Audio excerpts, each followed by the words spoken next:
ಅಥವಾ ಈ ಶಿಖಂಡಿ ರಾಮಗುಪ್ತನನ್ನು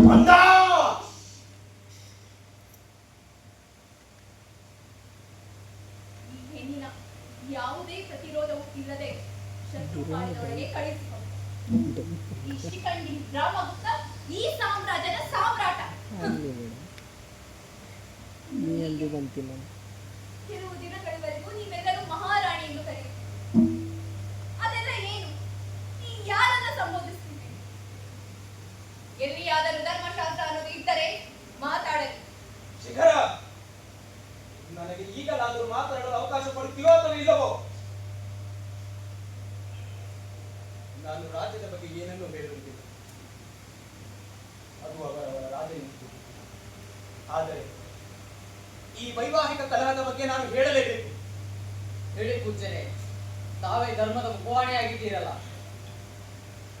ವಿವಾಹದ ನಿಯಮವು ದೇವಿ ಧ್ರುವಸ್ವಾಮಿನಿಯನ್ನು ಹಾಗೂ ರಾಮಗುಪ್ತರನ್ನು ಒಂದು ಬಗೆಯ ಪ್ರಮೇಯ ಬಂಧನದಲ್ಲಿ ಕಟ್ಟಿ ಹಾಕಲಾಗಿದೆ.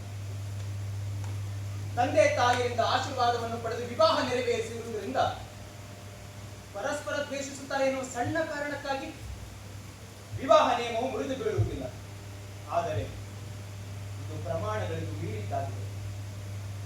ಈ ರಾಮಗುಪ್ತನು ಆಚರಣೆಯಲ್ಲಿ ಅಧಮನು, ಕರ್ಮಗಳಿಂದಲೂ ಶಿಖಂಡಿ ಆಗಿರುವ ಇವನು ದೇವಿ ಧ್ರುವಸ್ವಾಮಿನಿಯ ಮೇಲೆ ಯಾವುದೇ ರೀತಿಯ ಅಧಿಕಾರವನ್ನು ಹೊಂದಿರುವುದಿಲ್ಲ. ಮೂರ್ಖ! ಸಾವಿನ ಭಯವೇ ಇಲ್ಲವೇ ನಿನಗೆ? ಎಳ್ಳಷ್ಟೂ ಇಲ್ಲ. ಬ್ರಹ್ಮದೇವರೇ, ಒಪ್ಪಿದೆ ನಿಮ್ಮ ಮಾತನ್ನು. ನಿರ್ಭೀತ ಪುರೋಹಿತರೆ, ನೀವು ಶಿಖಂಡಿ ಅನ್ನುವ ಪದವನ್ನು ಬಳಸುತ್ತಿದ್ದೀರಿ. ಎಚ್ಚರ! ಶಿಖಂಡಿ? ಶ್ರೀಕೃಷ್ಣನು ಅರ್ಜುನನನ್ನು ಶಿಖಂಡಿಯಲ್ಲಿ ಏಕೆ ಕರೆದಂತ ಗೊತ್ತಾ? ಯಾವನು ತನ್ನ ಧರ್ಮ ಪತ್ನಿಯನ್ನು ಬೇರೊಬ್ಬರು ಉಪಪತ್ನಿಯಾಗಲು ಯಾವುದೇ ಸಂಕೋಚವಿಲ್ಲದೆ ಕಳಿಸಿಕೊಡುತ್ತಾನೋ ಅವನು ಶಿಖಂಡಿ ಅಲ್ಲದೆ ಮತ್ತೊಂದು. ನಾನು ಸ್ಪಷ್ಟವಾಗಿ ಹೇಳುತ್ತಿದ್ದೇನೆ, ದೇವಿ ಧ್ರುವಸ್ವಾಮಿನಿಯನ್ನು ಈ ಶಿಖಂಡಿ ರಾಮಗುಪ್ತನಿಂದ ಬಿಡುಗಡೆ ಮಾಡಬೇಕೆಂದು ಈ ಧರ್ಮವು ಆದೇಶ ನೀಡುತ್ತದೆ. ದುಷ್ಟ, ಪತಿತ ಹಾಗೂ ಶಿಖಂಡಿಯಾಗಿರುವ ರಾಮಗುಪ್ತನು ಗುಪ್ತ ಸಾಮ್ರಾಜ್ಯದ ಸಿಂಹಾಸನದ ಮೇಲೆ ಕೂರಲು ಹಕ್ಕುದಾರನೇ ಅಲ್ಲ. ನೀವೆಲ್ಲ ಧರ್ಮದ್ರೋಹಿಗಳಾಗಿದ್ದೀರಿ, ಬಂಡುಕೋರರಾಗಿದ್ದೀರಿ. ನನ್ನ ನ್ಯಾಯ ಪರಾಧಿಕಾರವನ್ನು ನಿಮ್ಮಂತ ನಾಯಿಗಳು ಬೊಗಳುವುದರಿಂದ ನಾನು ಬಿಟ್ಟುಕೊಡಲಾರೆ. ರಾಮಗುಪ್ತ, ಪರಿಷತ್ತಿನ ನಿರ್ಣಯವನ್ನು ಗೌರವಿಸಲೇಬೇಕು.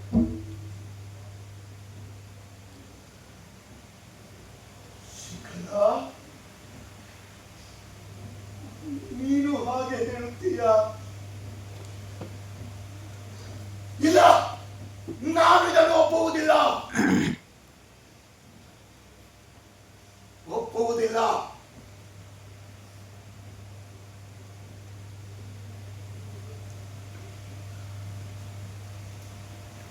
ಹಾಗಾದರೆ ನಾನು ನಿಜವಾಗಿಯೂ ಶಿಖಂಡಿಯೇ. ಚಂದ್ರಗುಪ್ತ